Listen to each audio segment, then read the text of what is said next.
What is going on, everybody? Welcome to another episode of VR365. What is up? It is May 28th. It is Thursday, and it is actually about 2:17 p.m. Yes, we are a little bit early today. Guess what? I did play hooky today. I was not at work. This was an off day for me, and it was a great off day. It was a good day to pick an off day.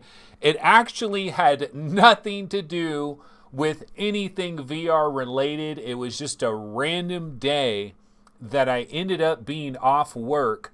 But it's a good thing because I was able to get all the news and be able to prepare this show.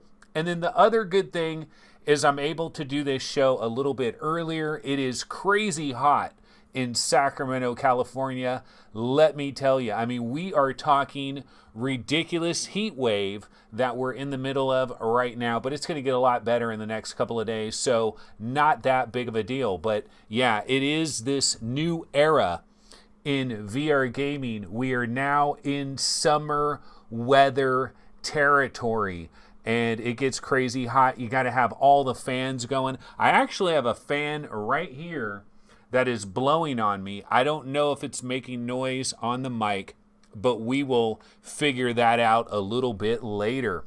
So yeah, here we are, folks. We are back in the mix, and you know what? We've got a lot of different topics to get into today on VR365. In fact, we're kind of overloaded with topics because, quite honestly, I could have done a show like a couple of days ago about stuff we already had before all the stuff that has happened today.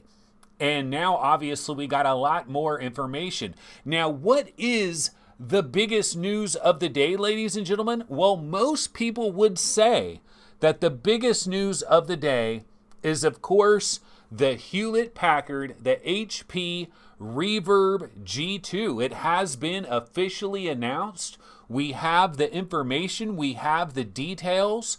That's obviously the biggest single story of the day, right? I mean, there can't possibly be a bigger story than that. I don't know, man. I don't know. I kind of feel like there is a bigger story than that, in fact. And let me see here. I'm going to go ahead and grab a different trailer that basically is going to illustrate what I'm talking about here.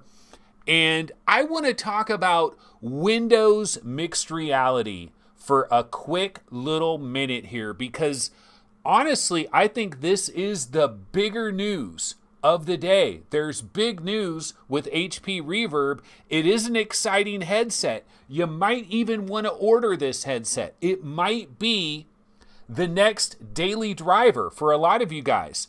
You might upgrade or side grade over a Valve Index or a Rift S or whatever your current headset is. Obviously, the HP Reverb G2, honestly, looking pretty good. The downsides of that headset aren't many. We're going to dive deep into all of that. But I want to talk about Windows mixed reality real quick here for a minute. Because basically what we have right now, ladies and gentlemen, we have Windows mixed reality 1.0. That is what we have right now at this moment in time. Microsoft introduced Windows mixed reality. They had a number of hardware partners. They created a standard. They created a template for all the other Windows mixed reality headsets to follow this standard. And they signed deals, agreements with companies like Hewlett-Packard, Acer, Samsung, a whole bunch of different companies that made Windows mixed reality headsets, right? And we've had Windows mixed reality headsets for the last several years. Now, that was generation number one. That was their very first attempt at it. The very first attempt at making the controllers, the very first attempt at the headset, the very first template for the resolution, the refresh rate, and all the features that it has, the tracking capabilities, etc., etc. Now, when we heard about Samsung Bug-O-Vision a little bit in the past, right? We heard about the Samsung Buggo Vision. We started to get excited about that because it looked like some differences here. Looks like maybe a new Windows Mixed Reality 2.0. Then we found out, of course, about Hewlett-Packard and the fact that they have this new headset in a partnership with Valve, in a partnership with Microsoft. And now we find out 4 cameras. So, like, this is Windows Mixed Reality 2.0, right? Like, this is Microsoft's Windows Mixed Reality 2.0. This is the first official headset to feature Windows Mixed Reality 2.0, right? Right? No, none of that. None of that. This is not Windows Mixed Reality 2.0. I repeat, this is not Windows Mixed Reality 2.0. And that's the bigger story. That is the bigger story today. It's the bigger story because Microsoft is a ginormous corporation that is in this industry, and they continue to basically give the middle finger to VR. I mean, let's be real about this. Microsoft continues to give the middle finger to VR because basically what happened here is Hewlett-Packard got on the phone with Microsoft and said, hey man, check this out. You guys got Windows Mixed Reality 1.0.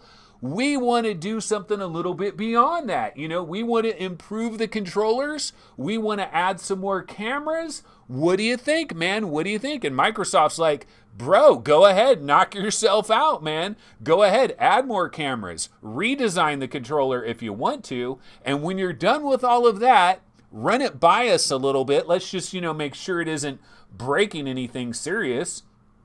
And we'll sign off on it, and it's all gravy. But this isn't Windows Mixed Reality 2.0. That's the number one thing I want to convey to people out there.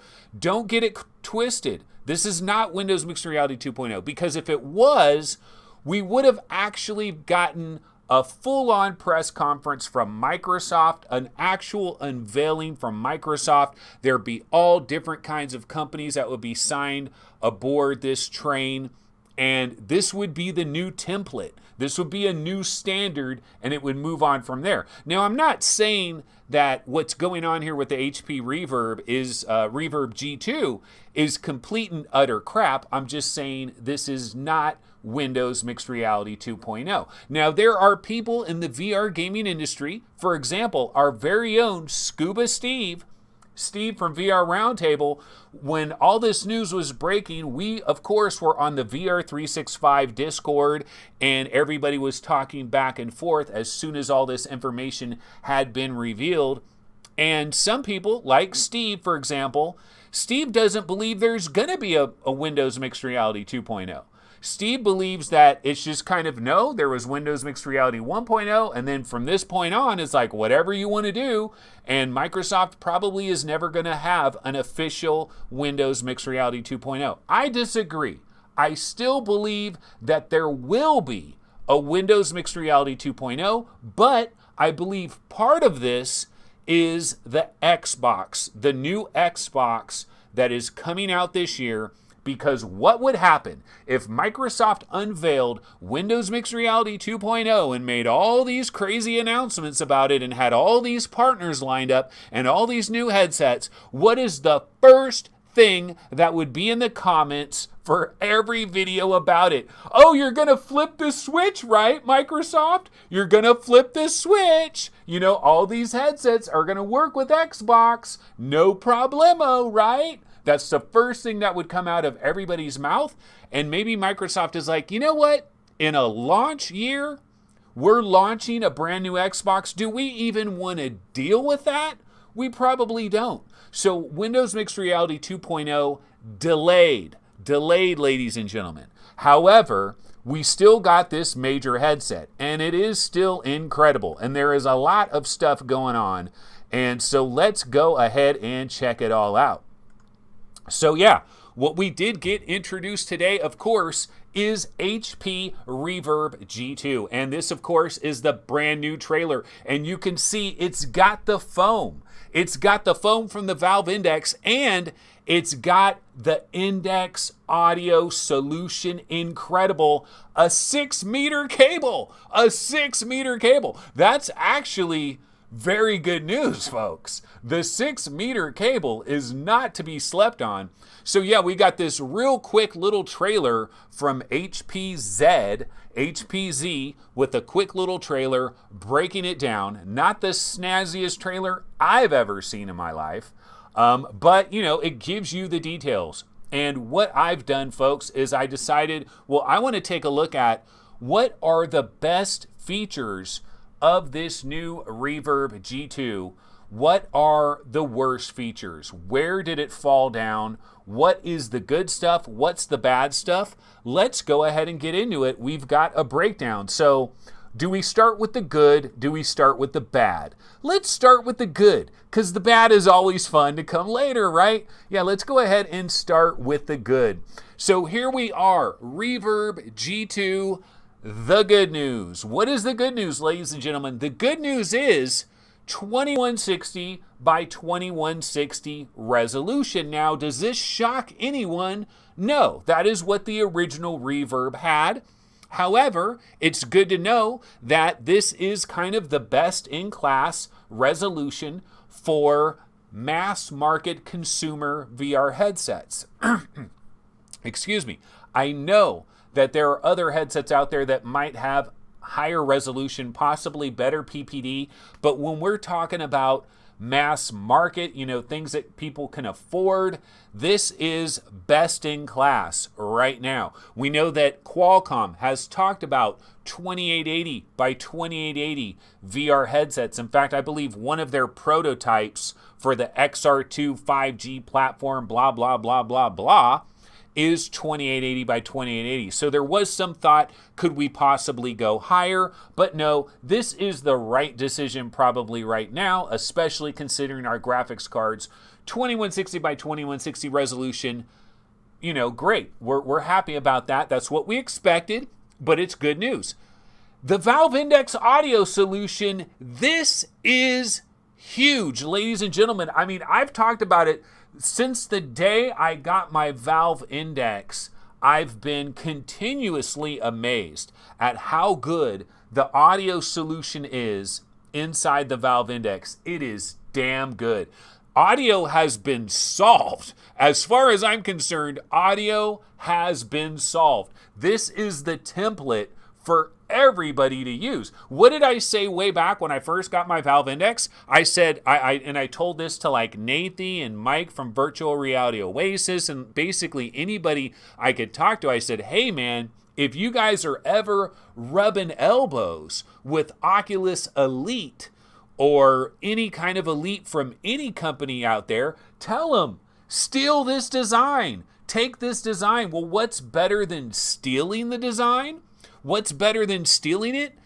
The better thing is to go to them and just freaking license it. And that's exactly what they did. They licensed the design for the Valve Index audio solution. It's the same drivers. It's the same audio. That is incredible because that is best in class. So already we got two things that are best in class. Resolution for mass market VR headsets and audio solution, best in class. That is a beautiful thing for the Reverb G2.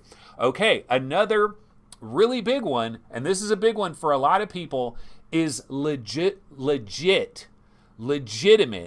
IPD adjustment. So there is actually a legitimate IPD adjustment on the Reverb G2. That was one of the problems with the original Reverb.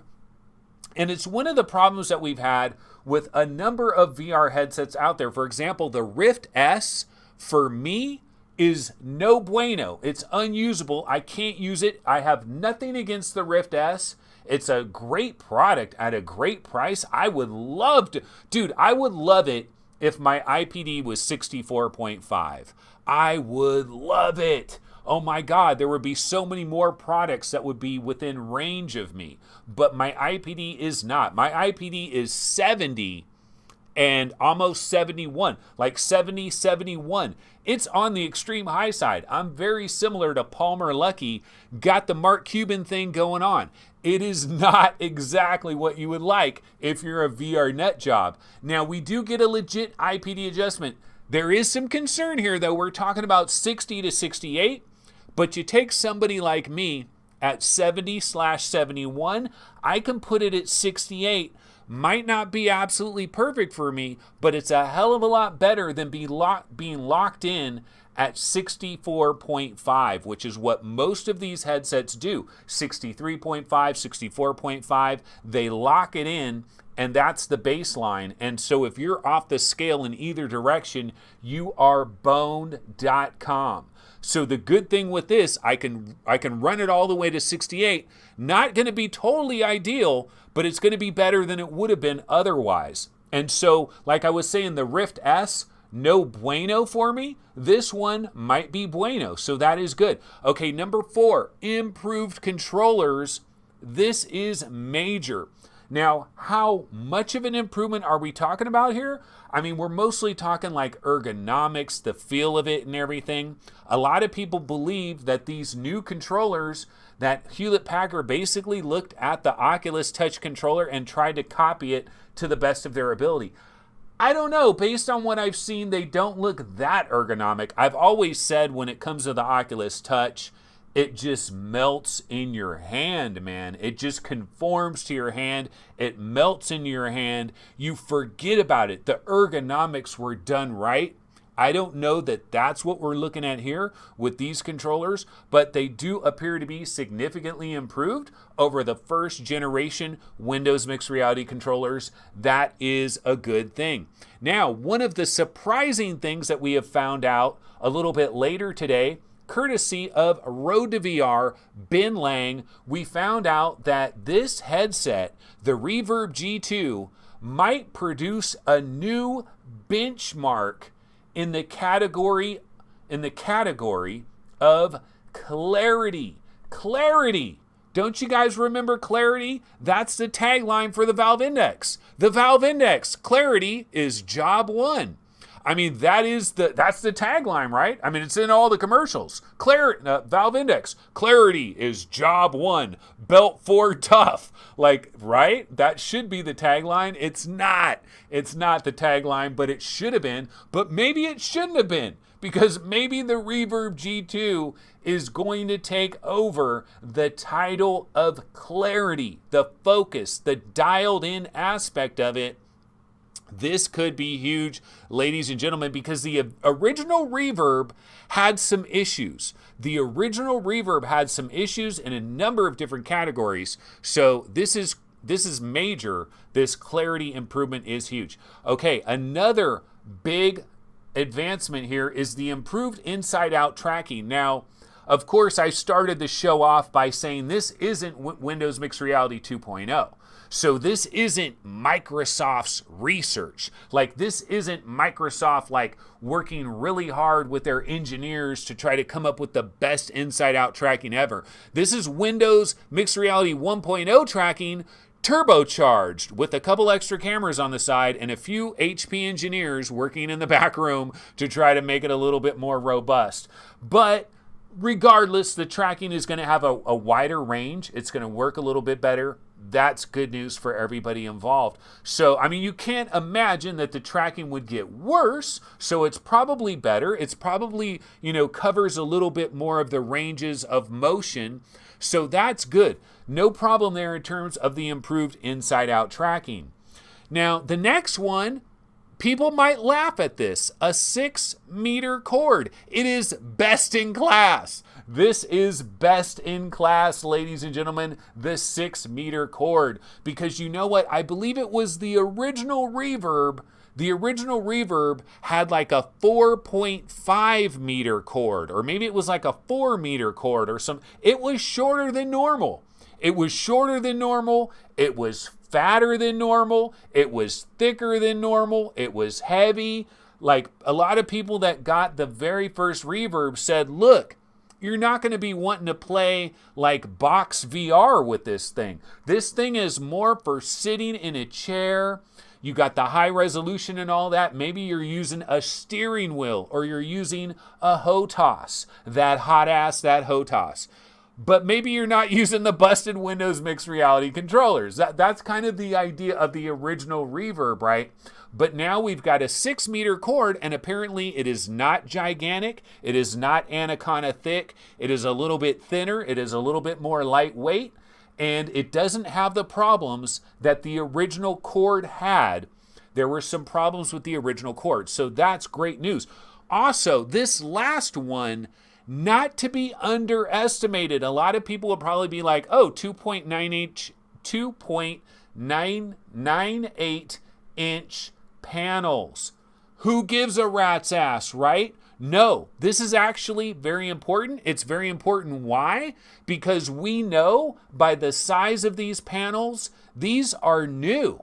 These are new panels. These are not the exact same panels that are used in Reverb 1. Why is this important? Well, it's important from a number of angles. Number one, Murrah. The original Reverb had Murrah issues. It had uniformity issues. It had red smear. It had a number of problems, chromatic aberration, a number of issues, right? We're going to get into Ben Lang and his breakdown really soon here. We're going to go check that out because a lot of great information. Ben Lang actually had hands-on with a prototype version of this device.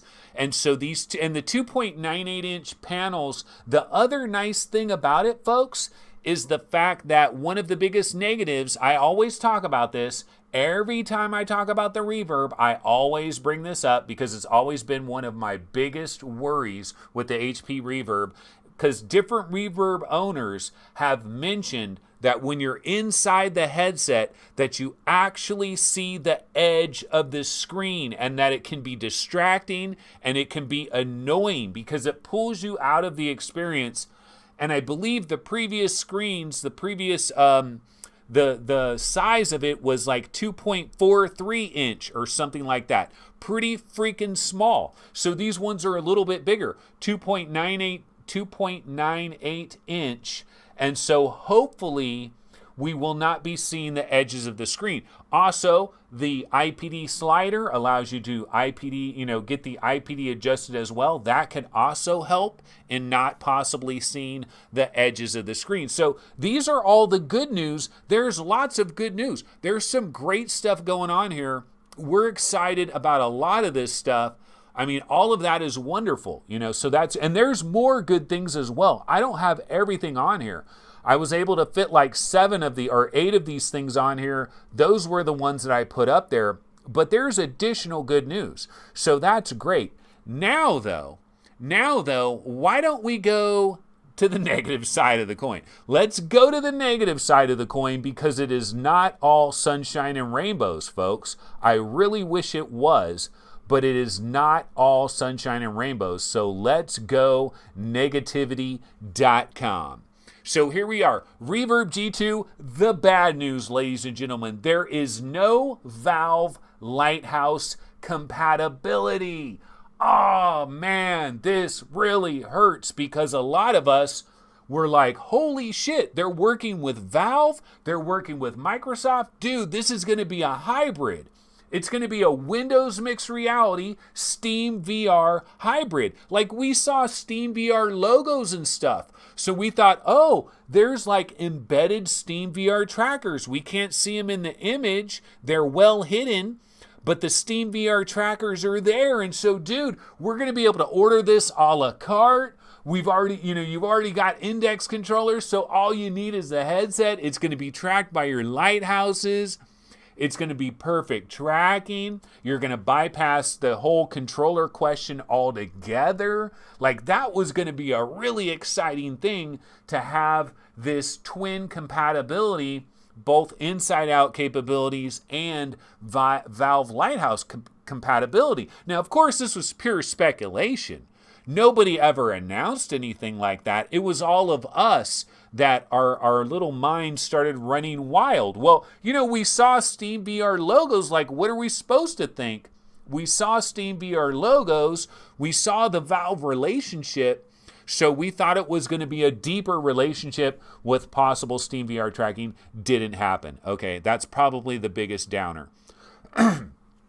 Number two, I mean, this is what I started the show off. This is not true Windows Mixed Reality 2.0, if and when that ever does exist. This is not it. Okay, this is not it. So this is not like, oh, Microsoft completely redesigned their inside-out tracking. They've got 4 cameras. You know, I trust Microsoft's research. I trust their engineers. No, don't. Because what this is Windows MR 1.0 turbocharged, okay? It's got a turbo booster on it.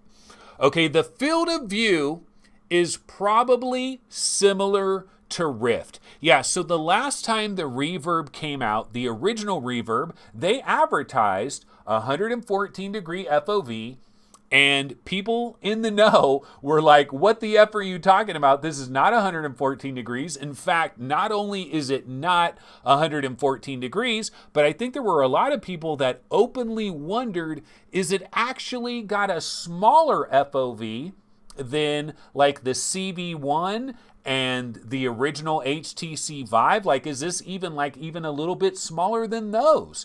So we don't know. Now, these are new panels. Remember, 2.98 inch panels. It's got new lenses. It's got the IPD adjustment. It's possible that by adjusting the IPD, dialing it in, depending on how the lenses work with it and everything, maybe you'll get closer to a legit 114 degree FOV. But if you are in the Valve Index camp, is this an upgrade? You know, because it's going to be a downgrade in vertical FOV for sure. And it's going to be a downgrade in horizontal FOV as well. But you know, I mean, that's something that you're going to have to consider. That's something that you're going to have to figure out for yourself. Okay, the IPD adjust. This is a concern. The IPD adjust is a limited range. We're talking 60 to 68 millimeters. I've already seen people in comments and talk around the internet. Like one guy was like, damn it, man, another HMD I can't use. My IPD is 74. I can't use this. This sucks. Yeah, it does. It does suck. Although you might be able to bump it up to 68. 74, you're really pushing it. See, that's the problem. And then there's other people that have like really narrow IPDs, and their IPD is like 56, 57, you know, and they might have problems as well. So the IPD adjust is in a limited range. That is a little bit concerning there. Also, minor chromatic aberration. Now, the good news is Ben Lang, one of the pickiest reviewers in the business, apparently believes that this is the new leader in clarity. That is awesome. He said that there's been a lot of improvements, like the Mura dramatically improved. The red smear has damn near disappeared. There's improvements in brightness, improvements in contrast. It seems to be all gizzy in the hizzies, as we like to say. But he did mention that there still is a bit of chromatic aberration. Now, Hewlett-Packard said, hey, we're not completely done with this thing, and in our final version, we believe the chromatic aberration will be mostly handled. But you know what? It's been my experience that rarely happens when they're like, oh yeah, in our final pass, we will eliminate all chromatic aberration.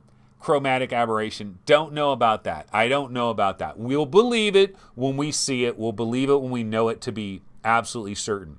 Okay, another thing Ben Lang mentioned, and he said that this was true with Reverb 1 and it's true with Reverb 2, that screen door effect for all intents and purposes, screen door effect has basically been eliminated, at least perceived screen door effect. Now you might have to go to 2880 by 2880 per eye to truly eliminate screen door, but perceived screen door mostly gone. However, aliasing is still there. Aliasing is still apparent, so be aware of that. Also, now the lack of sweet spot improvement, There's been some speculation here that these new valve lenses that are being used, it's a different kind of a lens, that maybe that is going to improve sweet spot, that's part of this whole clarity improvement and these sorts of things. Possibly the larger screen size themselves might actually improve the sweet spot a little bit as well. The larger panels, slightly larger panels. The problem is no one talked about this. The sweet spot was one of the biggest issues. It was the number one thing that a lot of people harped on. A lot of reverb owners will say, you know what, I don't have a problem with this or that people do complain about, but the sweet spot is annoying. And we didn't hear a specific mention of that. Now, it's possible that this is not a true negative, but I did want to mention that. And then the final thing here is no a la carte option for HMD only. Obviously, that would have only come into play if it did have Steam VR tracking. But imagine if you could save yourself another $100. Just get the HMD a la carte. You got your own index controllers if it did have Steam VR tracking. So basically, that's the good news. That's the bad news. That is the breakdown. That's how I see it. Now, there's more good things that I haven't listed here. So there is additional good things that we can get into. But let me go ahead and check out chat over here and let's see what's going on. Lincoln Clay, 670. If you have a 54 IPD, you're damn near cross-eyed. So maybe somebody earlier in chat was like, I've got a 54 IPD. This is bullcrap. What's going on here? And the truth is, no, there's women and children that have smaller IPDs, and some of those people are kind of boned a little bit. The Funky Deep says 54 millimeter IPD is within the 90 percentile for females. That's exactly what we're talking about here. The limited IPD range is an issue. It really is, but this is better than not having any adjustment whatsoever. And look at that valve index foam, ladies and gentlemen. They didn't really make a big deal out of that, right? They didn't talk about the valve in, although actually I think it was in maybe the Road to VR breakdown, they do talk about the valve index, the valve index foam. Paolo Triani says, I don't know how this is possible, but sure ain't draining my tablet's battery quicker. Okay, let's see. If you want to hear the word sweet spot 1,000 times, just go check out Paolo Triani's vid on the Cosmos Elite. That is Gerillo. The Funky Deep says, yes, females have smaller heads. Generally speaking, yes. Generally speaking, they do. Okay, so here's what I want to do, though. Ben Lang had an amazing breakdown. Let's go to the webinar for the first time today, and damn it, you know what I haven't done, ladies and gentlemen? I have not popped ye old chat. I haven't popped out ye old chat, so I need to pop it like it's hot and get this ready, and I got to copy it so we can go to the webinator. So hold on just a second here. I'm going to do live chat. All messages are visible. Copy this, and we're going to go, and then I also need to do this, get this up and running. Go over here to the webinator, and here in chat, properties, and let me throw this in there. And that way, a little bit of chat can live on in the show. Chat will live. Chat is alive. There it is. Chat is alive. Okay, so this is the Reverb official website, Z by H. What is this Z crap, by the way? I don't know what the Z crap is all about, but oh well, here we are. Okay, Reverb G2, the almost no compromise VR headset. Almost, not quite. It says, developed in collaboration with Valve and Microsoft, our breakthrough VR headset delivers a more immersive, comfortable, and compatible experience. That's the other thing, though, too. The other downside, see, when we thought that there might be Steam VR, like sensors on there and everything, one of the good things about that was completely bypassing the whole Windows mixed reality experience. You know, because like if you have a Windows mixed reality headset, I've actually never owned one, never even donned one, never tried one, never gave it the old college try. I know nothing. of the Windows mixed reality headsets. But those that have had them, like there's always like a certain game, like this game just doesn't work right with Windows, you hear about that, right? And so if it did have Steam VR tracking and it could just use Steam and you just bypass the whole Windows mixed reality angle of the entire thing, would have been kind of nice. Now you got to deal with whatever little Windows mixed reality aspect of this comes into play. Okay, so we're scrolling down here. We're checking out their website real quick, and then we're going to check out Ben Lang. So, exceptional combination of visuals and sounds. Equipped with industry-leading lenses and speakers designed by Valve. Our HMD provides the highest quality resolution and fully immersive spatial audio.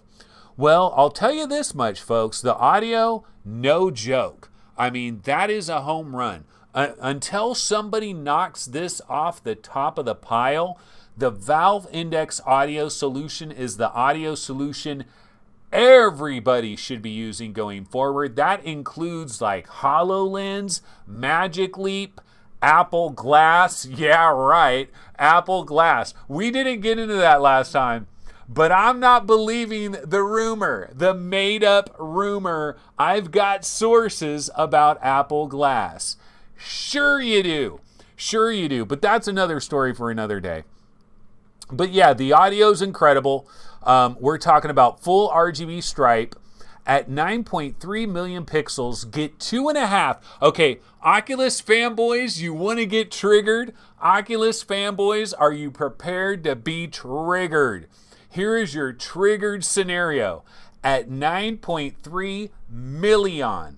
9.3 Christina million pixels, you get 2.5 times more, almost 3 times more, but not quite, 2.5 times more pixels than the Oculus Rift S. Take that, you Oculus fanboys out there. Okay, lenses get more clarity over the previous gen with new industry-leading lenses designed by Valve. Now, some people have said, wait a minute, is that a good thing? Is that a good thing? It might be a good thing. It might be a good thing. They're still Fresnel lenses. They're plastic Fresnel lenses, I believe, designed by Valve. They're not the same lenses that are in the Index, and there was no mention of a canting of the actual a canting of the panels inside the headset itself to possibly expand. You know, maybe we could have squeezed out 120 degrees of field of view had Valve just turned them babies in just a wee bit, just a little 5% turn in with those advanced Valve lenses, of course, adjusting everything and making it happen. But it is Valve lenses. It's a good thing. I mean, I don't know. We'll have to see. But according to Ben Lang's firsthand impression, sounds like it's a really good thing. Okay, the interpupillary distance adjustment allows you to adapt the width of the lenses for different eye distances so you get a perfect fit. Kinda. It's a limited range, but hey, it's better than what the Rift S is doing, right? Oh, here's one of those good things. This is one of these good things, folks, that I did not list. But yeah, this is kind of cool. Okay, so it's got the magnetic detachability. It's basically got the same face gasket. I mean, not exactly the same. It's designed to fit this particular headset, but it's got the magnetic detachability, which is awesome if you're like the exercise guy, if you're trying to do supernatural and you're trying to do box VR and you're doing Beat Saber at Expert and all that and you're sweating your ass off. Well, here's the thing. You could probably have like 7 of these babies on standby and just hot swap them babies out magnetic styly. So it's got the magnetic detachability, custom fit no matter your face shape or size. Even you Mark Cubans out there will be pleasantly surprised. I don't know about that. We'll see. Okay, more cameras automatically equal better tracking. Okay, tell that to HTC Vive and the HTC Vive Cosmos, because that has not necessarily been the case. But In this situation, probably will. Okay, now track more movement over the previous generation with 4 cameras built into the headset. A more ergonomic design. Our controllers are more comfortable to hold on to. Squeeze them good, baby. Maybe not melting into your hands like chocolate M&Ms, but pretty damn good nonetheless. Compatible across the industry. Okay, see how the Reverb stacks up. Let's see, folks. 2 by 2.89 inch LCDs. We got the 2160. We got that mechanical IPD. It's all gravy. We got the sub-pixel stripe. We got 90 hertz. Starting at 1.1 pounds without the cable. You add that cable and it goes to 4 pounds. No, we did say that this cable is supposedly thinner and more lightweight than the previous one. So we got 4 cameras, tracking area infinite. The great beyond, the great outdoors are capable. Face mask, replaceable magnetic fabric face cushions, Velcro adjustment, and the 6-meter cable. And I'm telling you, 6-meter cable is good. Who is this over here? The Vibe Pro, a 5-meter cable. Get bent, Vibe Pro. Get bent. And then we've got like a 4-meter for, who's this? Got a 4-meter. The Samsung Odyssey, a 4-meter cable. Get bent, Samsung, with that 4-meter cable. Get the hell out of Dodge with that. 5-meter cable, who's this? The Cosmos, Quest, yeah. So anyway, they've got their comparisons, but I can't really scroll it very good. So let's get off of that. But that is the official website. The HP Reverb is in full and total a phys-ec. But even better, Ben Lang, a well-trusted veteran of the VR wars, the VR clone wars, he was there in the beginning. Clarity is a subjective term, which I use to try to boil down how sharp and clear the virtual world looks through a VR headset. There's all kinds of things that contribute or detract. Resolution is crazy important, right? But so are things like screen door effect, Mura, persistence, color smearing. God damn it. Doesn't it suck when your colors smear? Like, that is not good, bro. That is not good at all. Get yourself some Tide Power Wash and those colors will not smear. No, there is a red smear that is very annoying, and Ben Lang talks about that. But yeah, so anyway, let's scroll through this. But how do headsets with the same resolution, same display size, same field of view offer different clarity? It doesn't make sense, ladies and gentlemen. Well, apparently it does. Okay, so one of the things that he talked about, the G1, like one of the biggest problems with the original Reverb was the Mura. The Mura was like murky, it was uneven, it was no bueno. Although there are some Reverb owners that apparently hit the lottery and their Mura was not a problem, and then other people had really bad Mura. Okay, and then he said the headset also had some surprising red smearing, which can only be seen when moving your head, but the effect causes any red colors in the image to drag or ghost slightly behind the other colors. It is exasperated, goddammit, when the red is against certain colors with fast head movement. The Reverb G1 also had a bit of chromatic aberration. Chromatic aberration, the name of my new band. Okay, and he's saying, look, I'm not bashing the G1 here, bro. I'm just like murdering it with words. I'm not bashing it, I'm just murdering it. It's a solid headset that leads the way in resolution and pixels per degree in the latest wave of consumer VR headsets, but it has some untapped potential, and it had some display and lens bottlenecks. So now we get to his breakdown, and he says, look, the perceived Mura has been nearly eliminated. And do you know what that means, folks? That means there's a lot of credit cards that are getting greased up at this very moment, because that was probably one of the biggest deal breakers to the G1.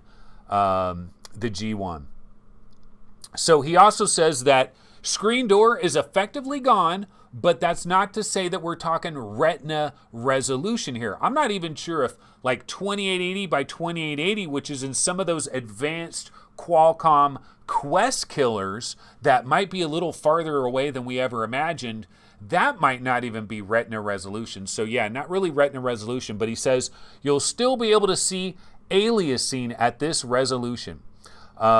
So mirror goes down and clarity goes up. This is good. What about the other stuff? See, that's the thing. Okay, he does say that chromatic aberration is still there, although that HP tells him that the prototype he was testing had not received a final calibration pass. So there could be further improvements to chromatic aberration. We mentioned that already. The redesigned G2 lenses are Fresnel lenses and have improved resolving power. I'm a little bit like, huh? Like what? This is not like some Samsung bullshit, right? Where you're like doing some bullshit to try to eliminate screen door, because we really don't want that. We really don't want this like weirdness stuff going on. But it says that they have improved resolving power, which further enhances clarity. You can think of this a bit like sharpening the pixels. Huh? I don't know about that. I'm curious about that. I'm wondering about that. Maybe we'll get more information in the future. Okay, they're 90 hertz, and it has improved contrast and brightness. In fact, this improved brightness has allowed them to lower the persistence, which should help make images sharper when you're moving your heads quickly. He talks about the IPD adjustment. We've talked about that a number of times. So basically, he says, ultimately, Reverb G2 is king of clarity. King of clarity. That is pretty huge. He also mentions trying Half-Life Alyx in the headset, and he felt like he was looking at the game with new eyes. He talks about scratches in the shotgun metal, letters printed on the side of the pistol, innocuous stickers covering a gutter pipe. But on the downside, he also noticed that many of the game's textures don't quite hold up to the 2160 by 2160. It's like too soon. It's too soon for Half-Life Alyx to have already been like not being able to take advantage of the most advanced headsets out there. Like, that's amazing that we've already got a headset that shows off the textures aren't quite up to par. So overall, I mean, there's a lot of good things here. There's a lot of good information. I mean, this does sound like a pretty cool headset. It does sound like an exciting headset. Is this the dream that we've all been waiting for? Because I got to tell you, folks, I'm in the market. I've been in the market. I want a better headset. First of all, I want screen door to be killed dead. You know what I mean? You know, kill bugs dead. Like, what is the company that kills bugs dead? I want screen door to be killed dead. And if I got this Reverb, the perceived screen door probably would be pretty much killed dead. So that's good. But then you got the FOV. You know, see, the thing is, there's plus sides, there's downsides. Same audio, so I'm not losing any of the audio. The foam and the comfort and the way it grips the back of your head, some of these things have been improved. So let's go over to Upload VR, because there was one interesting thing about Upload VR when they were talking about this. I was like, whoa, that's a damning sentence right there. Okay, let's see here. I want to get to the point where he breaks it down. Okay, let's see. Okay, so you get to here. So we're over here on Upload VR. Let's switch back over to the webinar here. So now I'm on Upload VR. And in this review, see, best of both worlds. It says, while HP sent the original Reverb to me to review last year, the headset didn't fit me. The display was such a mismatch for my face shape and larger than average eye distance. Damn. I saw a visible line at the edge of the display whenever I wore it. Maybe that, you're seeing the edge of the goddamn screen right there.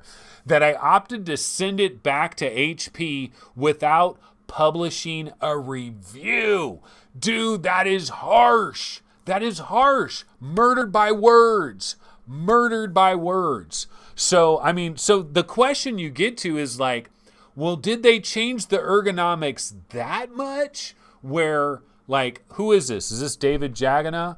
Let me see who did this this article here. No, this is Ian Hamilton. So yeah, I don't know what Ian Hamilton's like face shape is like and all of that, but yeah, that's a little bit worrying. Did they get an actual hands-on? I know Ben Lang got a hands-on. Yeah, no, they did not get a hands-on. So they did not get a hands-on. But if we go back to the Ben Lang thing, he says that there's a sweeping list of other improvements as well. Better tracking controllers, ergonomic audio, and more. But I read somewhere else about like the parts of the headset, like the foam and the way it like grips the back of your head. I know I read some other stuff some other where that was improved. So, you know, it looks like a pretty good headset. And I know a lot of you guys are probably getting your credit cards ready. Some of you guys have maybe already pre-ordered this. Some of you guys maybe have already pre-ordered it. So let me go ahead. I'm going to check out, I want to check out chat and see what some people are talking about here. Chat has probably been going crazy, and I know I haven't been reading chat very much. My apologies for that. Also, thanks for, I think there were a couple of super chatters earlier. I absolutely appreciate that. And I will be bringing attention to everybody that has super chatted, both past and present, on a future episode. We'll cover a bunch of stuff, and I'll thank a lot of people that have done some super chats, because I haven't really thanked too many people with super chats. I'm focused on the damn show, so that's what it's all about. Okay, Hussein X says, HP devs on MRTV set a 1080 27 or above, and G2 can run fine at full resolution and 90 FPS. Any lower, like a 1060, G2 will revert to 1440 by 1440 resolution. Yeah, that's another big question. The other big question is, if you don't have a 2080 Ti, is it no bueno? You know, and like 1080 Ti, maybe, yeah, maybe. And so Hussein X is saying, look, the HP devs, but you know, we're talking about a biased group of individuals, the HP developers. So it's kind of like the 114 degree FOV, like they kind of lied about that on the first Reverb. So I don't know if we can, you know, I think a lot of times it's just like, game developers are going to be like, yeah, our game lasts 4 hours. Well, yeah, it lasts 4 hours if you read every little thing and if you find every little side quest. But for the vast majority of people, they're going to run through it in 2 hours. You know, so I don't know. I'm curious about that. Not sure. Okay. Yeah, and VR Mania says, Anthony, this is shiz on the stick, this new Reverb. Yeah, I like to say everything is something on a stick. Well, we like to say ass on a stick sometimes or stuff like that. Okay, Andy Sky is saying, is Reverb 2 works on Steam reprojection? Then I should be good with GTX 1080. Oh, if it works on Steam with the reprojection. See, that's another aspect, right? It's another thing that you have to weigh into the consideration. Like Oculus headsets have that, what do they call it over there in Oculus land? I forget what it's called, but they got that sweet, sweet sauce, right? That makes your video card be a little bit better than it probably should be. So yeah, so that is Reverb G2. It's all reverb all the time. Now, this is not the only story that is going on, ladies and gentlemen, even though I've spent a ridiculous amount of time talking about this, and I haven't talked about any of the other things I want to get to. There are a few other things I want to get to, folks. For example, there is this, Star Wars, Tales from the Galaxy Edge. So we have an announcement by ILM X Lab that there is going to be a new Star Wars experience, and we do see the Oculus logo on there.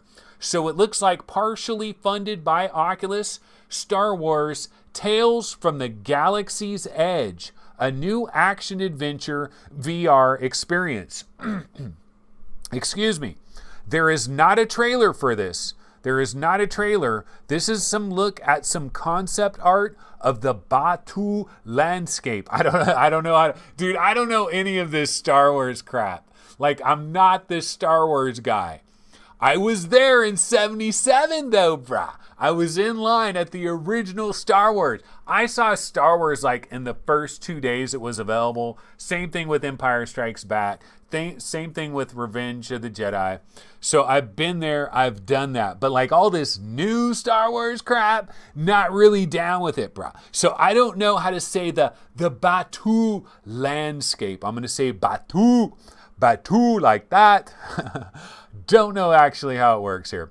Okay, Star Wars Tales from the Galaxy's Edge will give players the opportunity to live their own adventure and explore part of a galaxy far, far away in virtual reality. The original story will feature both new and iconic characters from the Star Wars universe with multiple styles of gameplay and difficulty settings to accommodate a wide variety of noobs. From Star Wars fans to VR gamers alike. Okay, not noobs, it was players. The rich storytelling in Star Wars Galaxy Edge has redefined what a Disney park experience can be, and we are thrilled fans will have an opportunity to discover new stories, blah, blah, blah. Okay, wait, is this just for the parks? Oh, wait, now our guests can immerse themselves in these stories both inside and outside our parks. Okay, see, I haven't been to Disneyland since the whole Star Wars thing.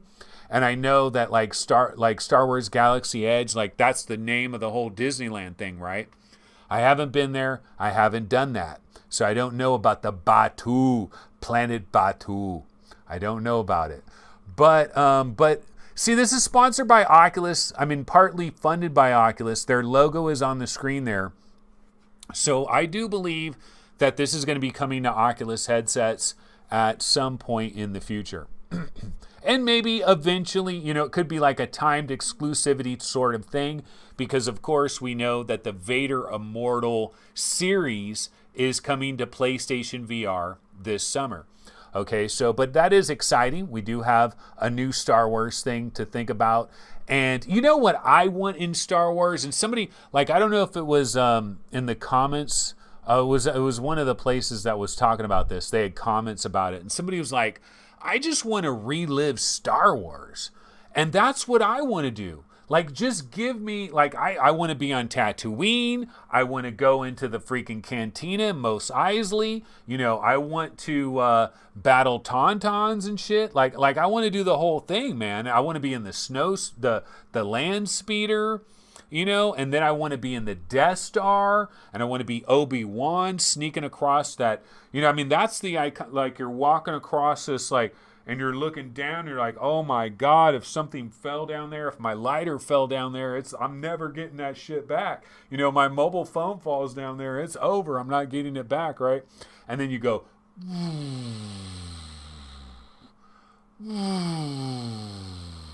and you turn down all the tractor beams so they can't take the Millennium Falcon, or the Millennium Falcon can get away and all that shit. That's what I want to do in Star Wars. And so far we haven't seen that. Okay, in other news, ladies and gentlemen, I want to report on an Oculus Quest travesty. A travesty, ladies and gentlemen. Da horror. This is incredible amounts of horror about an Oculus Quest situation that should not be forgiven, ladies and gentlemen. Okay, so let's go ahead and check this out. I want to show you guys something. Okay, this is Drunken Bar Fight on the Oculus Quest. And look, I'm not hating. I'm not a hater on Drunken Bar Fight. Drunken Bar Fight is fun. Drunken Bar Fight gives you a different kind of a feel. There is something to the idea of going into a bar, grabbing a Heineken, and just bam on the top of somebody's head. There's something so incredibly therapeutic about doing that. So there's something so incredibly therapeutic about grabbing a gumball machine and smashing it on somebody's head. It is fun. You release frustration. It's the modern day squeeze-a-majiggy thing. You can release some frustration in VR. And Drunken Bar Fight is a great game. The thing I want to highlight here, folks, is the 1,021 ratings. Much love to the developers, The Monkey. They sent me a t-shirt, by the way. For example, if you guys go to Gamertag VR's YouTube channel, I was on VR Link last Sunday sporting my Drunken Bar Fight t-shirt. The Monkey hooked me up.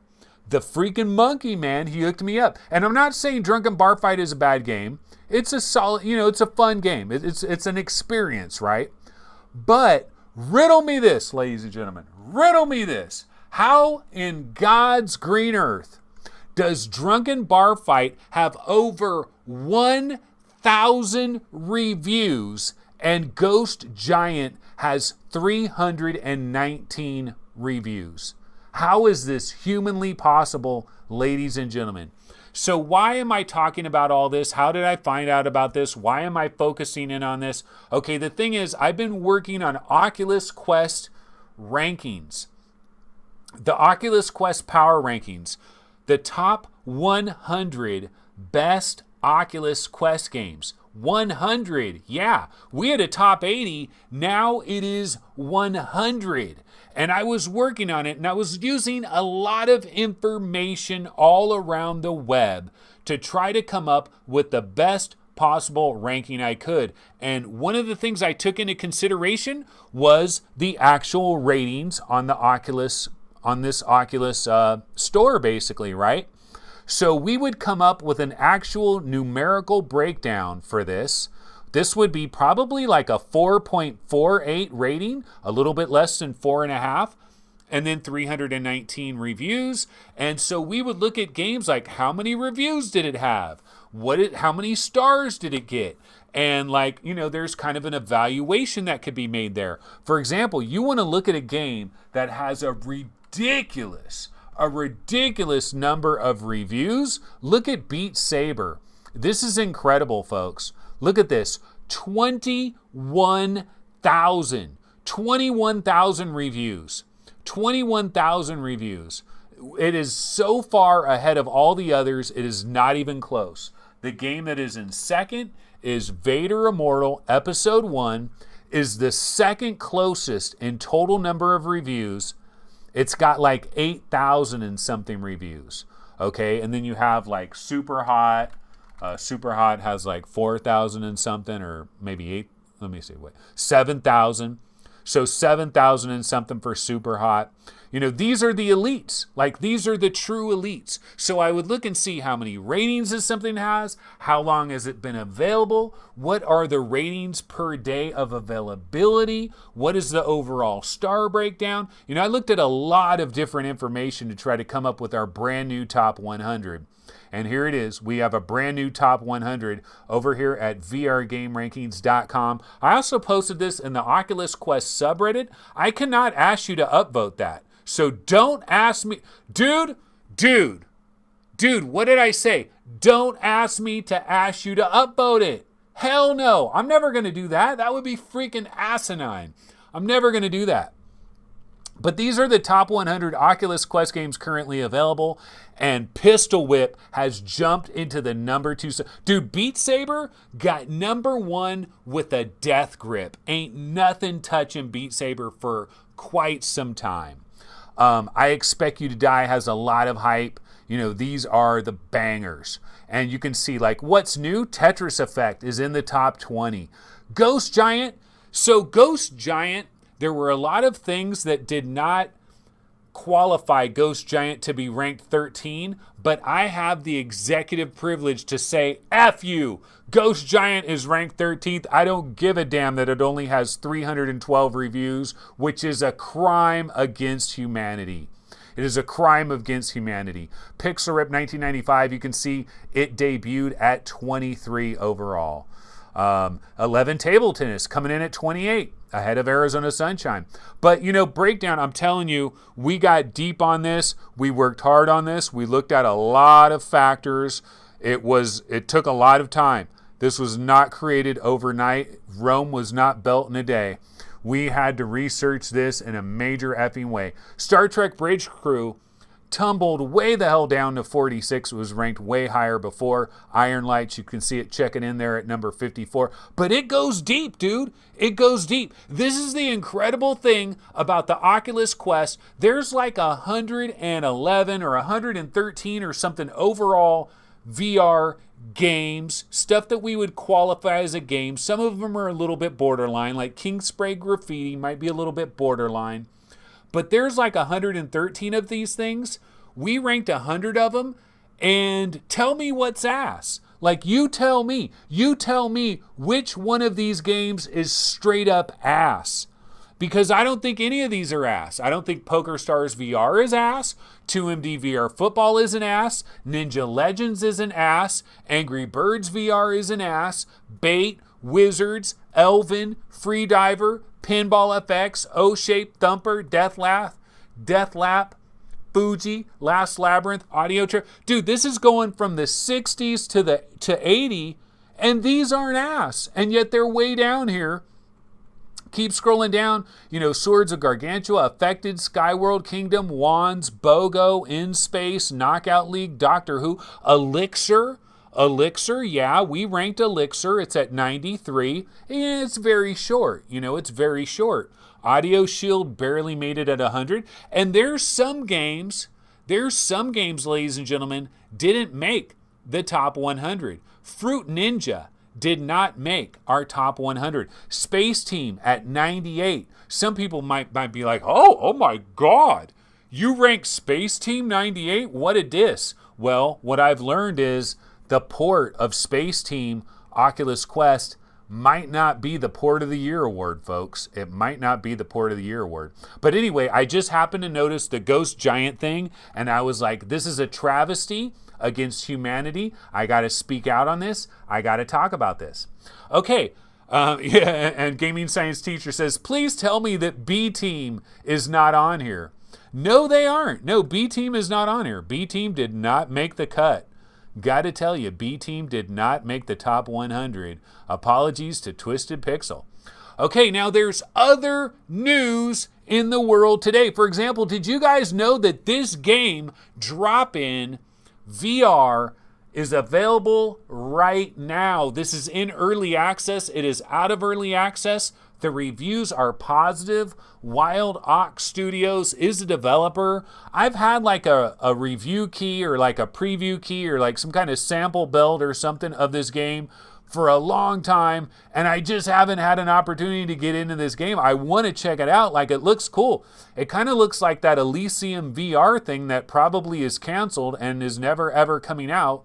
It kind of has the Minecraftian style going on. And it's basically like a battle royale. Okay, let me go ahead and read you what this thing is all about. Drop-In VR F2P is a free-to-play, low-poly social game space. In early access, players will be able to hang out in a lobby, play mini-games, and take part in 2 solo missions being actively developed. DLC will unlock the full multiplayer capabilities with access to all game modes. So basically, get in there, check it out, see what it's all about. Check it out. I've heard good things. Like the Rendered Reality guys, I think were always pretty high on this. I think they've had this dev on their show a number of times. There is a debut trailer for it. I mean, there was a trailer that came out for it. I'll grab it. I'm not going to go ahead and pump up the sound because I know that's going to trigger a copyright strike. And we can't have a copyright strike because if we have a copyright strike, damn it, it's a 720p trailer. I messed up. I didn't manipulate this. And I don't want to screw with it. Oh, I screwed up. But yeah, they've got a gun range, it kind of has some Minecraftian style. So that is out. That is available. I'm looking in chat right now and I'm scrolling way down to where we are. And people are still talking Reverb all the time. Okay, but yeah, Drop-In is available. It is on Steam right now. And so that is out. Did want to mention that. Okay, so we've got another major effing topic to get into. Another earth-shattering topic. We talked about one headset, but that is not the only new headset that we know about, ladies and gentlemen. Look at this banger. We got a burnt orange headset in the building, ladies and gentlemen. This is XR Space Mova. The XR Space Mova. I mean, it just rolls off the tongue. Or is it the Mova? Is it the Mova? Is it the Mova? I don't know. I think it's the Mova. It is called the XR Space Mova. And it is a brand new standalone headset that is coming for that ass. We're talking about a Snapdragon 845, baby. Get that 835 out of here. That's yesterday's news. This is a Snapdragon 845. We're talking about 5G compatibility. There is a 5G modem built inside. How incredible is that? Did I mention it's available in burnt orange? Like, it took 4 years for us to have a burnt orange HMD, but we finally got one. And special bonus, Kevin Garnett is an official spokesperson for the XR Space Mova. No, I'm just kidding. That is not Kevin Garnett, but it looks like that could be Kevin Garnett's little brother. And it does look cool. It does have a bit of the buggo vision going on. And dude is holding out his finger for an effing reason. Because this is the beginning, ladies and gentlemen. It's the beginning of the end. This is the beginning of the end. This is a sad day. It is a sad day in the history of VR. It's not sad just because the Reverb G2 does not have Steam VR tracking. Okay, I know that's very sad and very disappointing, and I want to cry too. But it's sad because this is the beginning of the end. It's the beginning of the end. Can you do this? Can you do this, ladies and gentlemen? If you can do this, then that is the end of all controllers as we know it. It's the end. It's over. Controllers are done, man. That's like a baby's toy. It's a baby's toy. You can't hold controllers in your hand, folks. Not when you can do this. When you can do this, you can do all kinds of things. You know, I can go pew, pew, pew. Seriously speaking, though, this is dangerous, ladies and gentlemen. It is incredibly dangerous because I honestly, truly, like, all kidding aside, I truly believe that 10 years from now, the best selling VR headset on planet Earth is not going to have controllers in the box. It is not going to have controllers in the box. This is the way forward. It's the way forward, ladies and gentlemen. Dude, I hate it as much as the rest of you guys. But this is the way forward. And I guarantee you, Zuck is pissed right now because Zuck wanted to have the first headset that kicked controllers to the curb. But it looks like XR Space has beat him to the punch. Yeah, there's no controllers necessary, man. No need to put controllers in the box. Why? It's just going to confuse people. I mean, come on. How many of us have put Aunt Hilda? We put a HMD on Aunt Hilda. We gave her some controllers. She didn't know what the F to do. She's like, what am I doing? I don't even know what to control. I don't know how to do this. There's too many buttons. There's too many levers. I can't deal with this. That's a problem. That's a problem if you're trying to get 1 billion people into VR. If you're trying to get 1 billion people into VR, you know what 1 billion people have? 1 billion people have these. And they come for free. These come for free.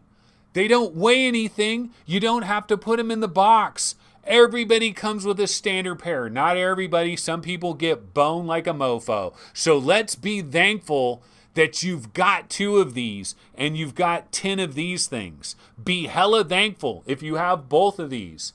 It is a beautiful thing. Trust me. And so we've got a brand new headset and the era has begun. Controllers are dead. That is yesterday's news. The era of controllers are over with. Get the F out of Dodge. So yeah, this is an entire new thing. It is a breakthrough in creative entertainment. Okay, so what I'm going to do here is, so we got a new trailer. They're creating their own incredible social scenario. Oh, man, I did the wrong trailer. Hold on. Let me see if I got the right trailer. I did the wrong trailer. Let's see. XR Space. What did I do with it? Oh well, we'll just let this one run. We'll let this one run because it's up here anyway. Yeah, so it's got the lifelike avatars. They got their own Facebook Horizon world and everything. I mean, it's pretty freaking incredible, right? So what I wanted to do is, let's see here. I wanted to see if I can find the official information. Yeah, so let's go to Road to VR. We can talk about this. I mean, this is a real thing. This is a real headset. It's a new standalone. It's the first 5G headset out there. So we're going to bounce over to the webinator. There's Kevin Garnett's little brother, David Garnett. David Garnett has signed an exclusive deal. I'm just kidding. It's not David Garnett. I don't even know if there is such a person as David Garnett. I mean, I'm sure there's someone on planet Earth named David Garnett. There probably is. Okay, at a special event in Taipei, Taiwan, which does not exist. If you're in mainland China, Taiwan does not exist. It doth not exist. But the HTC co-founder and former CEO, Peter Chow, said, bro, I've got a new bag. Papa's got a brand new bag. It is called XR Space, and we are coming for that ass. And not only do we got pearl white, but we've got burnt orange. And nothing says we're coming for that ass like burnt orange. I mean, you're not in the game of selling headsets mainstream. If you don't have a burnt orange headset, what the F are you doing? This also is bringing 5G standard. 5G is standard, bro. There's a 5G modem. Actually, you know what?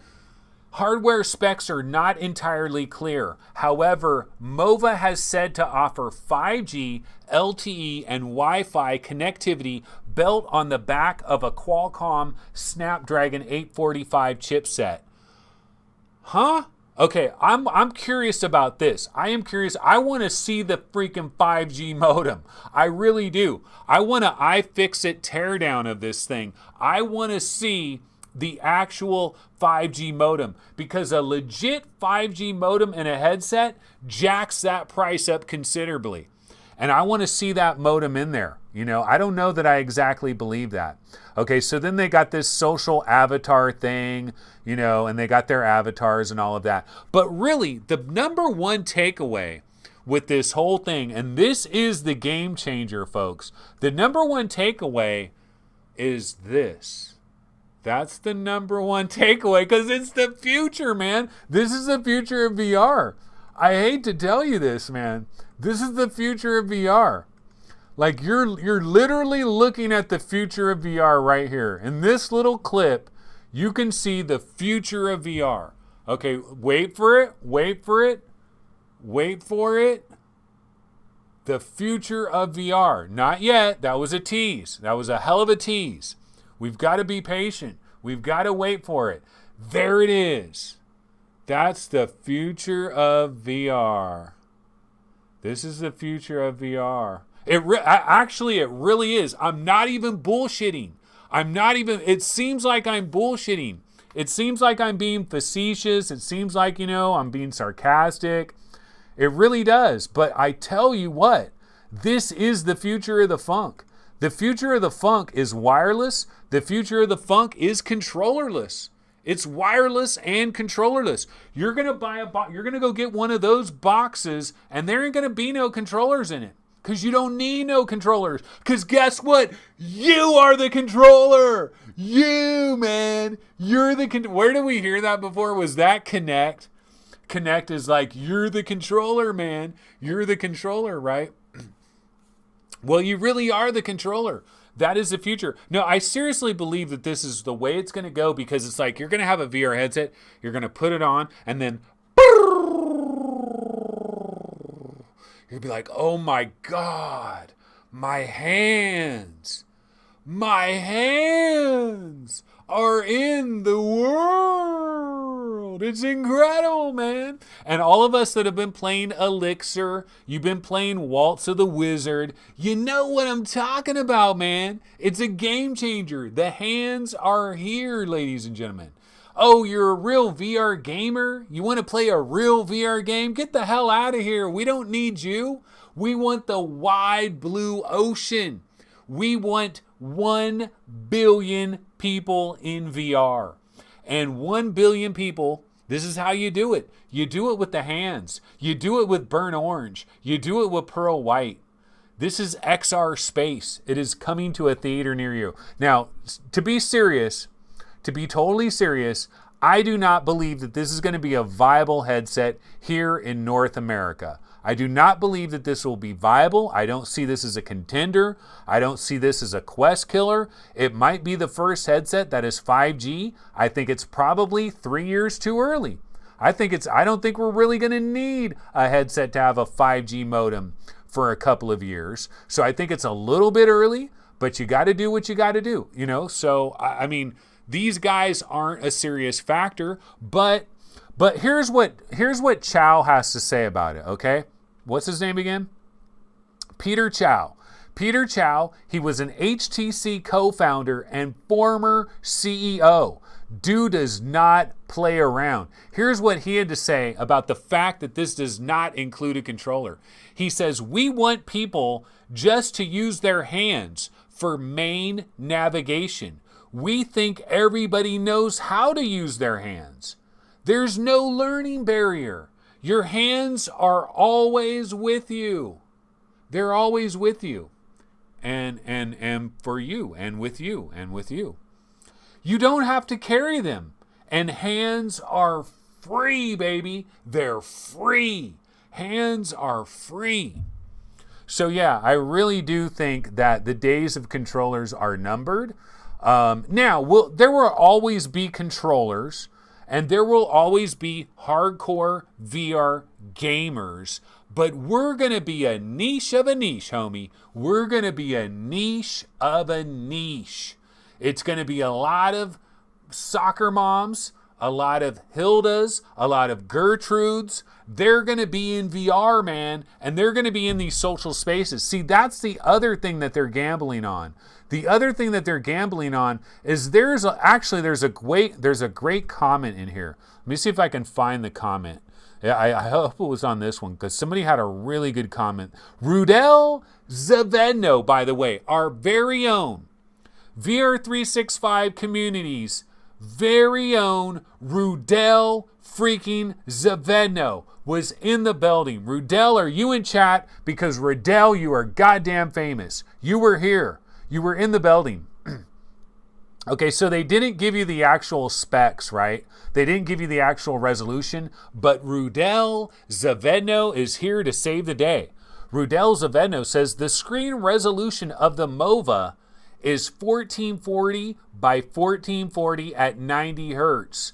That's what it is, okay? So it has to have a narrower FOV to get a higher DPI. It's a bit of a regression in comparison to Quest. That is Rudel Zavedno, dropping bombs. Okay, now, there is something interesting here. Okay, I think it might have been this guy, Contis. This guy right here. I think he had an interesting quote. So this guy says, Xbox One has taken an interesting route with its sport-centric philosophy as the company is looking to appeal more to a wider set of users who aren't gamers. This guy says, you're not going to believe what happened next. Another delusional dude who thinks that normal people want to stick a brick to their heads and pretend to be the Sims characters. 90% of people using metaverse apps like Second Life and VR Chat do that not to make their real life more productive or enjoyable. They use it to escape their lives. Escapism is the entire point of VR, you silly business people, you dumbass business people. That is why all the social apps for normies failed. And the only successful ones are those that work well for degenerates, not successful people. Okay, so this was not the comment I was looking for, Johnny. That was not the comment I was looking for. Oh yeah, the full body tracking. This also features full body tracking, ladies and gentlemen. Exactly what I wanted. It features 4 special cameras on the bottom part of the headset that look down at your skeletal body. It uses blockchain technology combined with machine learning and neural networks. They all combine along with peanut butter and jelly. And what it does is it looks at your torso. It analyzes it in real time. And you know what sound it makes? It makes... and it brings your entire body into VR like never before. Unfortunately, that's not the case. That's what I want to have happen with the future VR headset. This one doesn't do that. Instead, you've got an ankle bracelet and you got a parole officer as well. Okay, so you get an ankle bracelet and a parole officer. Okay, no Snapdragon XR2, no 120 hertz. Get the hell out of Dodge. Okay, but anyways, maybe it was this guy's comment. There was somebody that had a really good ass comment. Let me see if it was this one. Well, maybe it was this guy. Maybe it was this contest guy. So this person is saying, wait, is socializing that big of a thing for new VR users? And this guy contest says it is. The most popular VR app of all time is a social app.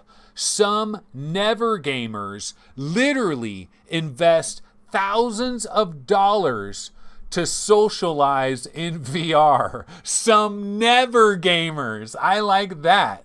You're from the Neverwoods? No, I'm a never gamer. I've never ever gamed, bro. But I do want to play some VR chat because I'm a degenerate that wants to escape from reality, according to Contis. Contis, are you in chat, brah?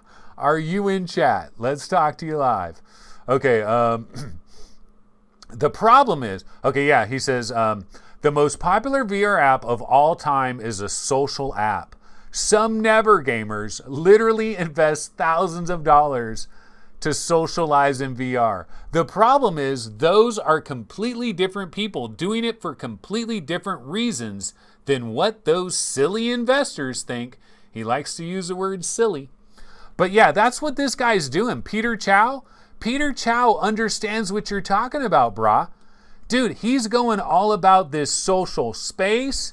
He's going about using hands. He's going about burnt orange. He's got David Garnett to an exclusive contract. Like, they know what they're doing, man. They know what they're doing over there at XR Space. I mean, they are bringing people together.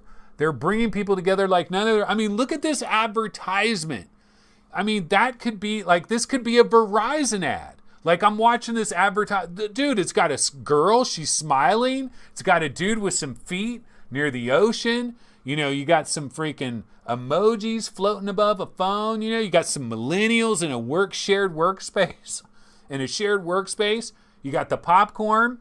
You know, you got the gluten-free food. And then you've got lifelike avatars. Lifelike avatars. Everyone is aged between 23 and 29. Everyone is physically fit. Everyone is a social justice warrior. Let's explore together. We are in a virtual world, ladies and gentlemen.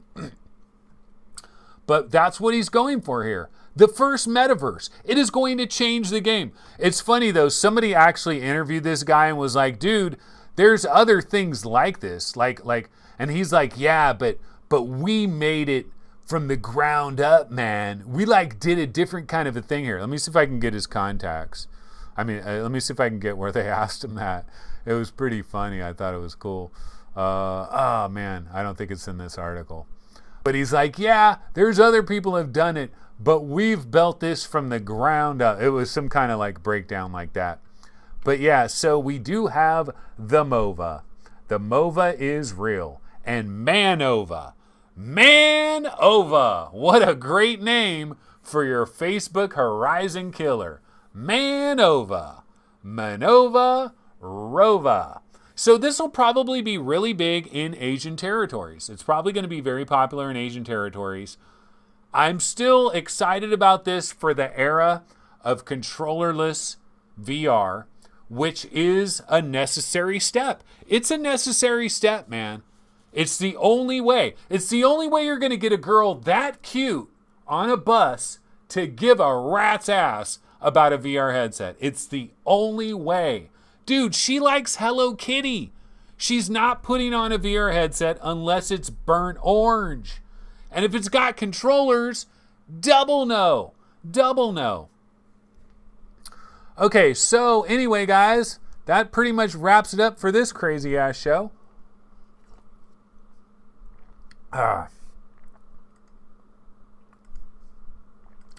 And so it is time for me to say goodbye to all the kitties. Excuse me. Sorry. Clearing my throat here. Struggling a bit here at the very end. But yeah, guys, basically that's going to go ahead and wrap it. Look, I'm partly joking. About all of this. But long term, it's true. Long term, it's true. Us gamers will still be there. Us gamers will still be there in the corner. We'll be in the corner. While everybody else is like in the metaverse, we'll still be there. Okay, there are some there are some other topics that I didn't get into today. In fact, there was some interesting Qualcomm related stuff in terms of like the timeline for these different Qualcomm headsets, like 1 to 4 years. You know, this is going to happen. This is going to happen anytime between the next year and like 9 years from now. So anytime in between there is when all this Qualcomm stuff is going to happen. Okay, no, it's more like in between 1 and 4 years and 1 and 5 years. It's like, gee, narrow it, you know, you really narrowed that down for us. You really made it concise for us. All right, well, that's going to go ahead and do it for this particular episode of VR365. Of course, remember, folks, I am also available on Twitch. I'm twitching it up every Sunday, 11:30 a.m. Every Sunday but last one. The last one, I was on Gamer Tag Show. By the way, if you guys didn't see that, it's a 3-hour major bang fest on the VR link. So you've got a 3-hour podcast that you might not have known about. I was over there, Salsa Ketchup, Gamer Tag VR, and your boy for 3 hours. So I was on that, but normally we do a Sunday Twitch episode at 11:30 a.m. Pacific time, and I am expected to be back at that time, 11:30 a.m. Pacific time, this Sunday on Twitch. Be sure to tune into that, and otherwise I'll see you guys next Thursday back on your normal YouTube time and place for VR365. Thursdays at 5 p.m. Pacific time. Normally, this was a specially timed show, and I think it was fun. So anyways, 8-minute, 2-minute outro. Yeah, I do these, dude. My outros are the longest, bruh. My outros are crazy long, man. It's always been like that, man. It's crazy, man. But yeah, we'll see you guys. Everybody have a good one. Take it easy. Later and all those sorts of things, and we'll be talking to you. Bye-bye now. Bye-bye, folks.